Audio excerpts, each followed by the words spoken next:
रख हौसला वो मंजर भी आएगा, प्यासे के पास चलकर समंदर भी आएगा। थक कर ना बैठ ए मंजिल के मुसाफिर, मंजिल भी मिलेगी और मिलने का मजा भी आएगा। हेलो दोस्तों, मैं कमल सिंह स्वागत करता हूं आपका आपके अपने यूट्यूब चैनल स्टडी विद पुनाहुर में। दोस्तों 2 दिन में हमने भाजक पढ़ा, 2 क्लास भाजक की हो चुकी है, डिवाइजर की। आज हम नंबर सिस्टम के अंतर्गत भाजक पार्ट 3 में टाइप 3 पढ़ रहे हैं। 2 प्रकार से हम पढ़ चुके हैं। क्या प्रकार है वो? कुल भाजकों की संख्या निकालना पहले वीडियो में, और जो हमने कल पढ़ा था उसमें कुल भाजकों का योग, समभाजकों का योग और विषम भाजकों का योग। आज हम पढ़ेंगे भाजक में पार्ट 3 टाइप 3। तीसरे प्रकार के क्वेश्चन किस प्रकार आते हैं अब हम देखते हैं। प्रश्न नंबर 1 से शुरू करते हैं। 5-6 क्वेश्चन इसमें पढ़ेंगे।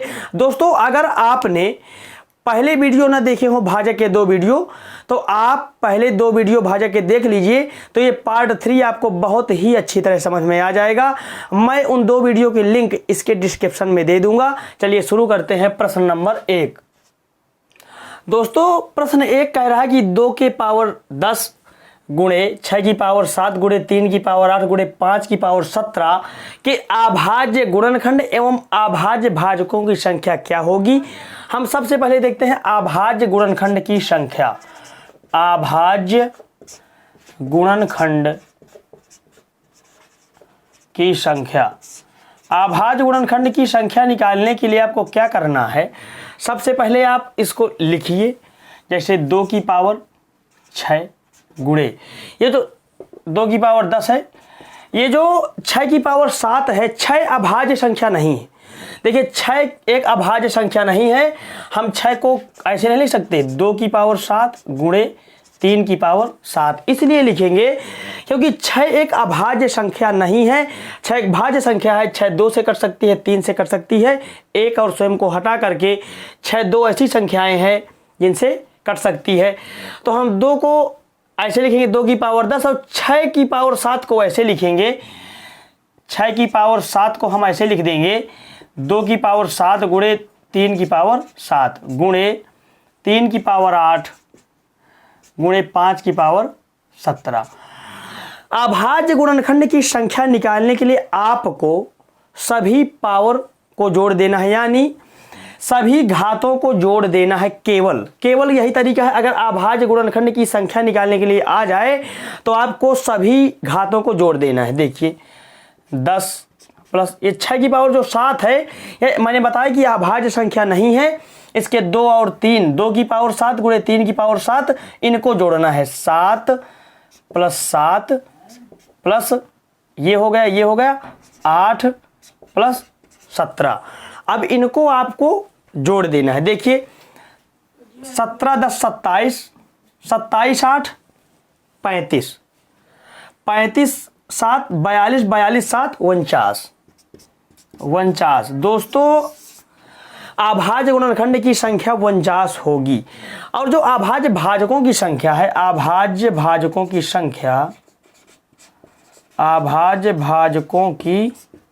संख्या देखिए अभाज्य भाजकों की संख्या क्या कह रहा है कि कैसे, जैसे 6 है तो 6 में अभाज्य भाजक कितने होंगे? तो 2 और 3, 1 और स्वयं को छोड़ करके गिनती करनी है आपको। मतलब कितने टाइप की संख्याएं हैं। जैसे 2 मान लीजिए 3 बार काट रहा है, तो हमें 3 बार नहीं जोड़ना, हमें यह देखना है कि कितनी प्रकार की संख्याएं काट रही हैं। तो देखिए 1 हो गया 2, अब इस 2 को नहीं गिनेंगे क्योंकि 2 ही तो है। 2 और 3, इस 3 को फिर हम नहीं गिनेंगे, ये 5, यानी 3 प्रकार की संख्याएं हैं। कौन कौन सी? 2, इसके बाद 3 और 5। समझ गए आप? मतलब अभाज्य भाजकों की संख्या 3 होगी। मतलब 3 प्रकार की ऐसी संख्याएं हैं जो अभाज्य भाजकों की संख्या मतलब 3 प्रकार से कटेगी, 2 3 और 5। इसमें 6 नहीं शामिल करेंगे क्योंकि 6 2 और 3 में शामिल है। ये थोड़ा सा आपको कठिन लग रहा होगा, हम जब और 2-3 उदाहरण देखेंगे तो आपको समझ में आ जाएगा। चलते हैं प्रश्न नंबर 2 में। देखिए प्रश्न 2 कह रहा है कि 6 की पावर 10 गुणे 7 की पावर 17 गुणे 11 की पावर 27 अभाज्य गुणनखंड की संख्या क्या होगी। मैंने आपको बताया सभी घातों का योग कर दीजिए, बस सभी पावर्स को जोड़ दीजिए, बस आ गया। जैसे 2 को मैंने बताया कि अभाज्य संख्या ही लेनी है, 7 अभाज्य है, 11 अभाज्य, लेकिन 6 भाज्य है, 2 की पावर 10 गुणे 3 की पावर 10। अब इन घातों को जोड़ना है, 6 के बदले ये आ गया, बाकी ये है 10 प्लस 10 प्लस 17 प्लस 27 जोड़िए। अब इनको आप जोड़ेंगे तो 17 27 44 होगा, 44 10 54, 54 10 64 होगा। अगर इसी में कह दिया जाए कि अभाज्य भाजकों की संख्या, अभाज्य भाजकों की संख्या कितनी होगी, तो 1 हो जाएगा, 1 2 3 4, यानी 4 प्रकार 4 होंगी अभाज्य भाजकों की संख्या, 4 अगर पूछ लिया जाए, मतलब 1 2 3 4। अब चलते हैं प्रश्न नंबर 3 में। प्रश्न नंबर 3, 30 की घाते 211 के अभाज्य गुणनखंड एवं अभाज्य भाजकों की संख्या। सबसे पहले आप 30 के अभाज्य गुणनखंड करिए, या तो फिर आप दिमाग में सोचिए या कर लीजिए। देखिए 2 से काटेंगे तो आ जाएगा 15, फिर 3 से काटेंगे आ जाएगा 5, फिर 5 से काटेंगे आ जाएगा 1। अगर हम इसको 2 की घाते 211 गुणे 3 की घाते 211 गुणे 5 की घाते 211 लिख दें, क्या उसके बराबर नहीं है? बिल्कुल है, क्योंकि 2 तिहाई 6 पंचे 30 की घाते 211 वही है। मैंने बताया कि 30 नहीं लिखना, इसके पहले अभाज्य गुणनखंड करिए, 5 तिहाई 15 दूनी 30। अब घातों को जोड़ दीजिए, 211 प्लस 211 आएगा 633। अब अभाज्य भाजकों की संख्या पूछ रहा है, तो अभाज्य भाजकों की संख्या 1 2 3, मतलब 2 चाहे जितनी बार भी दिया हो, 3 5 7 है, जितनी बार दी हुई है, आपको गिनती केवल एक बार की करनी है, तो इसमें एक बार है 1 2 3। तो इसका उत्तर होगा अभाज्य गुणनखंड हो जाएंगे 633, अभाज्य भाजकों की संख्या हो जाएगी 3। चलते हैं प्रश्न नंबर 4 में। प्रश्न नंबर 4 कह रहा है कि 175 को 2 पूर्ण संख्या के गुणनफल के रूप में व्यक्त करने के कितने तरीके हैं। आपको प्रश्न थोड़ा सा कम समझ में आया होगा, मैं बता रहा हूं प्रश्न क्या कह रहा है। जैसे संख्या दी हुई हो 6, बहुत छोटी संख्या है तो आपको समझ में आ जाएगा। जैसे 6 को 2 पूर्ण संख्या के गुणनफल के रूप में व्यक्त करने के कितने तरीके हैं, इसका मतलब क्या है कि 6 को हम गुणा के रूप में कितने तरीके से लिख सकते हैं। देखिए, एक तो है 1 गुणे 6 और 2 गुणे 3, केवल 2 ही जोड़े हैं, मतलब 2 ही तरीके हैं जिनका गुणनफल 6 होगा, क्योंकि कह रहा है पूर्ण संख्या। पूर्ण संख्या वो होती हैं 1 2 3 4 5 दशमलव संख्याओं को छोड़ करके। ना इस तरह आप कह देंगे कि 3.5 गुणे, इस तरह कर देंगे 1.5 गुणे 4 कर देंगे तो 6 आ जाएगा। लेना हमें पूर्ण संख्याएं लेनी है। अगर 6 को कह दिया जाए कि 6 को 2 पूर्ण संख्या के गुणनफल, ये देखो 2 पूर्ण संख्याएं हैं, 1 और 6, 2 और 3 के गुणनफल के रूप में व्यक्त करने के कितने तरीके हैं? तरीके केवल 2 हैं। 2 तरीके हैं केवल 6 को गुणा के रूप में लिखने के लिए, 1 और 6, 2 और 3, बाकी आपको कोई तरीका नहीं मिलेगा। यही पूछ रहा है इस बड़ी संख्या में। तो इसका तरीका क्या हो सकता है? 6 को तो हमने सोच लिया, इसका तरीका यह है कि सबसे पहले आप 6 के कुल भाजकों की संख्या निकालिए। 6 के कुल भाजक आपको पता है 1 2 3 और 6। देखिए 4 संख्याएं हैं, 4 कुल भाजक हैं 6 के। अगर इन्हीं को पेयर मतलब जोड़ा, अगर इसी को जोड़ा बनाया जाए तो केवल 2 ही तो जोड़े बनेंगे। यहां पर आएगा 3 6 गलत हो जाएगा। पेयर तरीका यह है कि इसके कुल भाजकों की संख्या का आधा कर देना है, बस। इसके 4 पेयर कुल भाजक 4 होंगे, 4 का आधा 2, यानी 2 जोड़े बनेंगे। 1 6 2 3, 1 6 2 3, मैंने लिख दिया था 1 2 3 6, वही है। 1 3 2 और 3 ले लीजिए, 2 3 और 1 और 6 ले लीजिए। देखिए जितने भाजक होंगे कुल भाजकों का आधा जोड़ा बनेगा, क्योंकि संख्याएं अगर 4 हैं, इनका जोड़ा बनाया जाए 2 2 का तो 2 ही तो जोड़े ही बनेंगे। अब इसी तरह 175 में आपको देखना है। सबसे पहले 175 के आप कुल भाजक निकालिए।